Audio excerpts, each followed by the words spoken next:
salud de la humanidad. Fernando Valladares.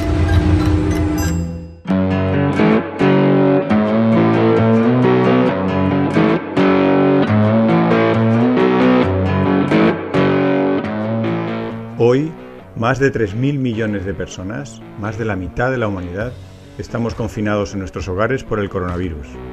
El coronavirus protagoniza una pandemia que está batiendo todo tipo de récords sanitarios, biológicos, económicos y sobre todo sociales y emocionales.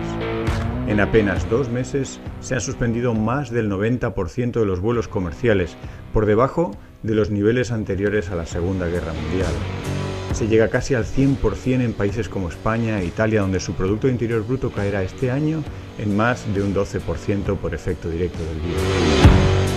Bajo la monotonía de estos días terribles de confinamiento e incertidumbre, alimentamos el deseo de que todo termine, y terminará. Y tendremos delante la lista de buenos propósitos que nos hacemos en estos días de vivir mejor la vida, de no dar importancia a lo que no la tiene, de no caer en los errores que nos trajeron aquí. Corremos el grave riesgo de olvidarlo todo tan pronto abramos las puertas de nuestras casas por fin. Pero como decimos cada 31 de diciembre, dejémoslo, por lo menos, anotado en un papel en la puerta de la nevera. El coronavirus ha afectado hasta el momento a 189 países, con un aumento rápido y exponencial de los casos de enfermedad grave y muerte.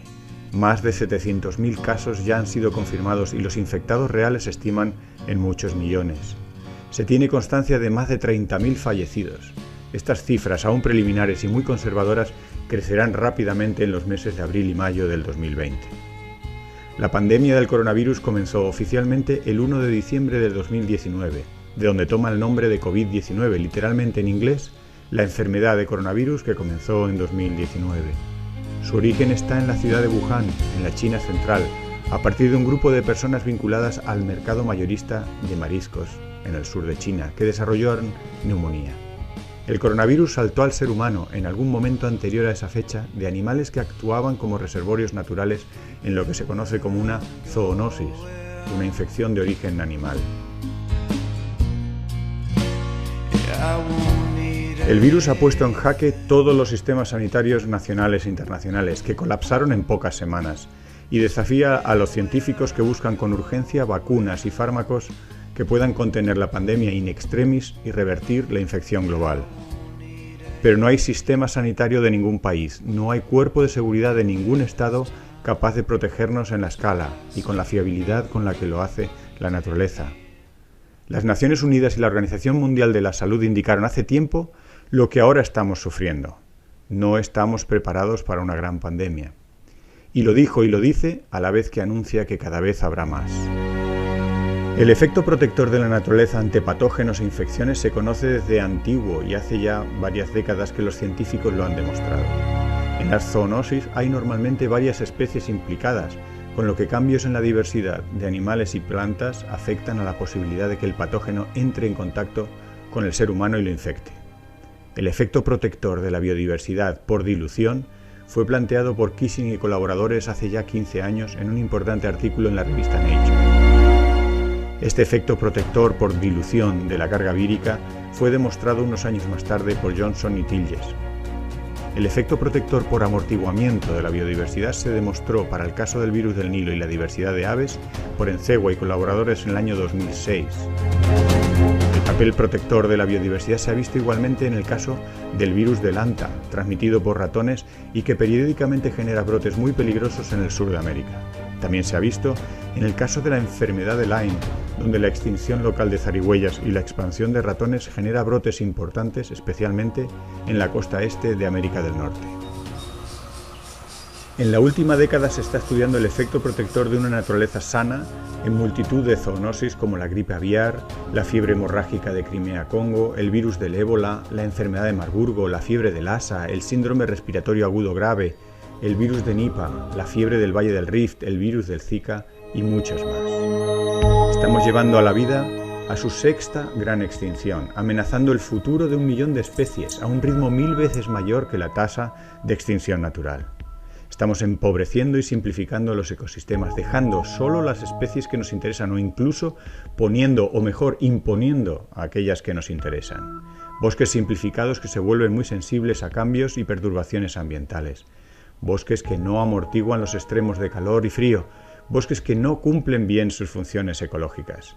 Y ahora nos volvemos a dar cuenta, bosques que apenas nos protegen de la zoonosis.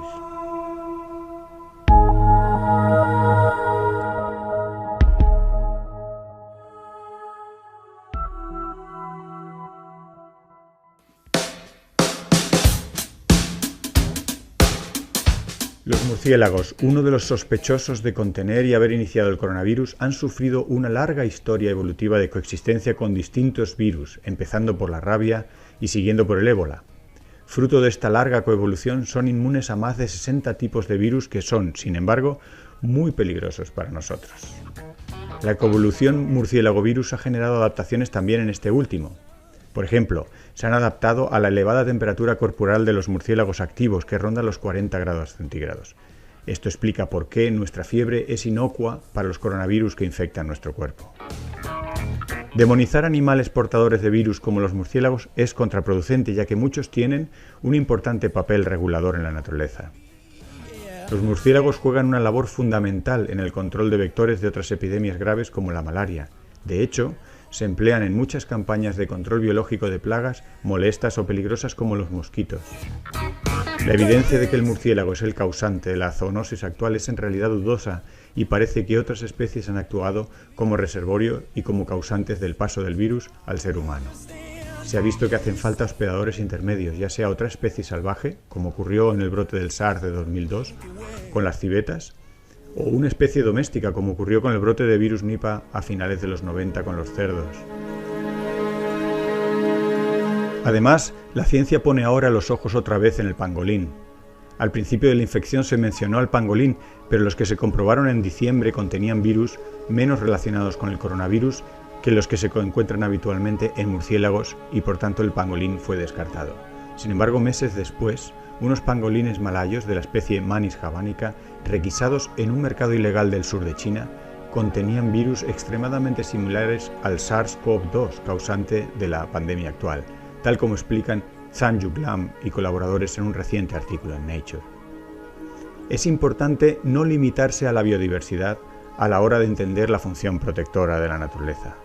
Una naturaleza compleja, rica en especies, pero también en procesos ecológicos, mantiene un alto nivel de funcionalidad y amortigua extremos climáticos, contrarresta la polución y frena el avance de muchas enfermedades. Ahora sabemos, por ejemplo, que el polvo del desierto, ese polvo que aumenta día a día con un clima más árido y con la destrucción de la cubierta vegetal, actúa de auténtica autopista para el virus que puede viajar así a muy largas distancias. De igual manera opera la contaminación atmosférica. Las partículas contaminantes sirven de apoyo físico para el virus y facilitan su permanencia en la atmósfera y sus viajes lejanos. Ambos factores, el polvo y la contaminación, afectan al sistema respiratorio humano, facilitando la entrada del coronavirus en nuestro organismo y su proliferación hasta generar la temida neumonía. A pesar de todo el esfuerzo del sistema sanitario internacional y de cada país, estamos ante un gran fracaso. El éxito nunca será vencer a la enfermedad, una enfermedad que siempre se cobrará muertos y dolor. El éxito es que no llegue a producirse. Cuando la pandemia se ha producido ya hay un coste económico, de bienestar y sobre todo de vidas humanas que es injustificable. Cuando esta pandemia pase, debemos recordar que la única prevención posible, la única forma de amortiguar las infecciones y que no lleguen a globalizarse y volverse letales, es rodearnos de ecosistemas saludables, funcionales y ricos en especies. Debemos repensar nuestra relación con la naturaleza y esto nos lleva ineludiblemente a cuestionar nuestro mismísimo sistema socioeconómico. Quienes vivimos en naciones ricas hemos llegado a creer que habíamos trascendido al mundo material, que la riqueza y la tecnología nos protegían de todo. Irónicamente, la riqueza y la tecnología nos aislaron de la realidad, nos hicieron más vulnerables que nunca. Vivir de espaldas a la naturaleza es sencillamente insostenible, no es viable. El sistema social y económico que impera en la actualidad se basa en la desigualdad social. Millones de personas viven en niveles de pobreza extrema, mientras el 1% de los ricos del mundo tienen tanta riqueza como el 99% de la humanidad. O expresado de otra manera, las 62 personas más ricas reúnen el mismo dinero que la mitad de la población humana. Esta fuerte desigualdad amplifica la degradación ambiental. La riqueza permite, por un lado, sobreexplotar recursos y destruir ecosistemas enteros. La pobreza extrema, a su vez, promueve el consumo y comercio de animales salvajes que son reservorios naturales de muchos virus. La pobreza extrema y las desigualdades amplifican, por tanto, el impacto de las pandemias. Y lo hacen de una forma en la que nadie queda al margen. Nadie puede librarse o no verse afectado, aunque tenga muchos recursos económicos. De aquí surge otra novedad de esta pandemia. Y de aquí surge uno de los nuevos miedos de esta pandemia. La pandemia asola las regiones más pobres, pero la carga vírica llega a serse tan grande que escapa de estas regiones. El contacto a miles de kilómetros del foco inicial es inevitable en un mundo globalizado. Los países ensayan distintas medidas de aislamiento, pero son pequeños parches, pequeños mecanismos de contención de lo que es casi imparable. Por tanto, si a la desigualdad añadimos la globalización, ya tenemos la pandemia perfecta. La globalización tiene como resultado directo una movilidad rápida y a larga distancia del ser humano, pero también de toda una serie de comensales asociados a él. Las especies exóticas que el ser humano moviliza con rapidez de una punta a otra del globo, muchas de ellas transportadas involuntariamente en el equipaje, en los zapatos, en la ropa o en el pelo. Muchas de estas especies se hacen invasoras. Y por supuesto, la globalización trae consigo la rápida expansión de infecciones y patógenos en plantas, animales y, como estamos viendo, en humanos. De esta manera llegamos a la ecuación del desastre, una simple ecuación en la que la magnitud del desastre resulta de estas tres variables clave. La suma de la desigualdad social y la destrucción ambiental es a su vez multiplicada por la globalización. Hay que reflexionar sobre los ingredientes de este desastre para no seguir sufriéndolo. El gran problema actual de la humanidad es que los seres humanos nos concebimos como algo diferente y separado de eso que llamamos medio ambiente, naturaleza o biosfera. Por ello, la mayor parte de las personas piensan que las medidas ambientales son cosas que hay que hacer por el bien del planeta o del de unas pocas especies que nos agradan o las que necesitamos especialmente. Y por supuesto, estas medidas ambientales solo las aceptamos cuando no implican mucho esfuerzo, mucho gasto, mucha pérdida de comodidad. Somos inmensamente ciegos a la hora de ver que todo lo que hacemos al resto de la biosfera se lo hacemos a nuestra salud, a nuestra economía, a nuestra sociedad. ¿Somos tan ciegos que no vemos el elefante en la habitación? ¿Es que nadie lo ve? ¿O acaso solo nos acordamos de él cuando nos vemos en dificultades extremas? ¿Cómo podemos pensar que destruir los ecosistemas y sobreexplotar los recursos no va a tener consecuencias profundas en nuestras vidas? ¿Qué tiene que ocurrir para abrirnos los ojos, para que relacionemos las noticias con los procesos físicos y biológicos que las explican? La pandemia del coronavirus, como el 70% de las enfermedades emergentes de los últimos 40 años, la hemos provocado directa o indirectamente nosotros mismos.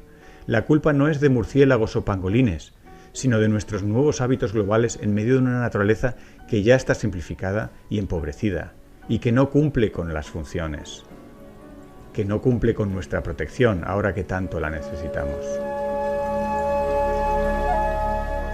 Vivimos de espaldas a la naturaleza, pero nuestra salud depende de ella mucho más de lo que pensamos. Vendrán más virus, tal como indica la Organización Mundial de la Salud, y algunos serán más letales y peligrosos que el coronavirus. No habrá sistema sanitario que pueda contenerlo. Solo una naturaleza rica y funcional, con los adecuados niveles de biodiversidad, podrá regular y amortiguar los impactos de las futuras zoonosis en la humanidad. Si realmente aspiramos a un mundo más feliz, si nos proponemos mejorar nuestro bienestar y el de las futuras generaciones, no tenemos más remedio, no existe otra alternativa que conservar, restaurar y hasta mimar los ecosistemas que nos rodean, asegurándonos de no dejar a ninguna especie fuera.